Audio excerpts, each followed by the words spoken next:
Olá, bem-vindos, bem-vindas. Essa é uma mini-aula sobre cidades inteligentes, uma abordagem histórica. O objetivo é apresentar uma periodização das abordagens sobre as cidades inteligentes na academia. Apesar da reflexão sobre as cidades ter sido alvo de expectativas e anseios desde a antiguidade clássica, apenas no século XIX as análises passaram a ser sistemáticas, com métodos e teorias adequados, criando-se um campo específico do saber sobre a urbe. O conceito de urbanização aparece pela primeira vez em 1860, com o arquiteto Ildefonso Cerda, pensando a cidade pela forma, funcionalidade e desdobramentos sociais. Depois tivemos Marx, Engels, Coulanges, Glotz, entre tantos outros, que contribuíram para se pensar a organização da vida citadina e as formas históricas de urbanização. No século XX, as formas de se perceber a cidade mudaram.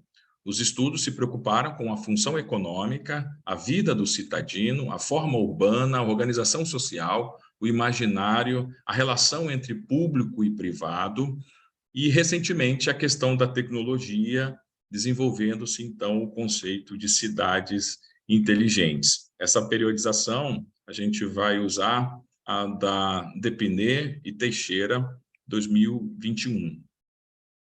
A primeira onda seria, então, a partir dos anos 1980, 1990, um pouco desarticulada ainda na academia, com vários temas purilando em diversas direções.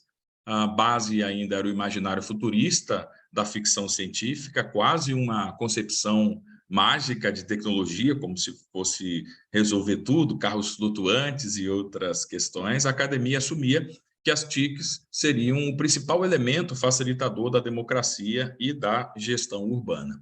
A segunda fase, ou segunda onda, mais corporativista, com grandes empresas, IBM, Microsoft, Cisco e tantas outras, mostrando o quanto a cidade foi decisivamente afetada pela tecnologia, a questão dos sites, plataformas de comunicação, meios de acesso, serviços. Outra questão é a ampliação da banda larga móvel, o alto número de dispositivos conectados, inclusive mais do que pessoas, e o fato de metade da população mundial que passou a viver na cidade, gerando uma série de questões e desafios. A terceira onda, de 2013, 2015 para cá, portanto, já o nosso período, surgiram abordagens mais holísticas, inclusão social e participação dos cidadãos, cobrando mais participação, e novos estudos em economia, política, governabilidade, que se afastaram um pouco do clima de comemoração em torno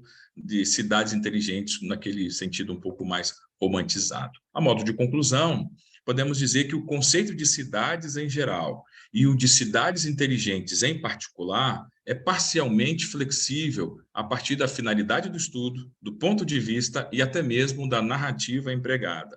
As TICs são necessárias na vida urbana, mas não são suficientes se o propósito for habitar inteligentemente um espaço. Requer-se mais sinergia entre tecnologia e os sujeitos presentes no território, além de abordagens mais holísticas sobre os usos e alcances das invenções, a questão da privacidade, os altos custos da atualização tecnológica, dificuldades de adaptação, o caso, por exemplo, dos idosos, a questão da exclusão tecnológica, os mais pobres, as populações vulneráveis, e também a questão das políticas públicas, do trabalho dos políticos, do uso dos recursos em prol do bem comum.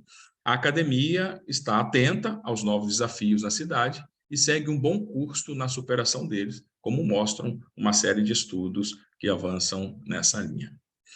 Essa mini-aula teve o tema Cidades Inteligentes, uma abordagem histórica. O objetivo foi apresentar uma periodização para vocês. Meu nome é Davi Mesquete de Oliveira. Essas são algumas referências para essa aula. Obrigado.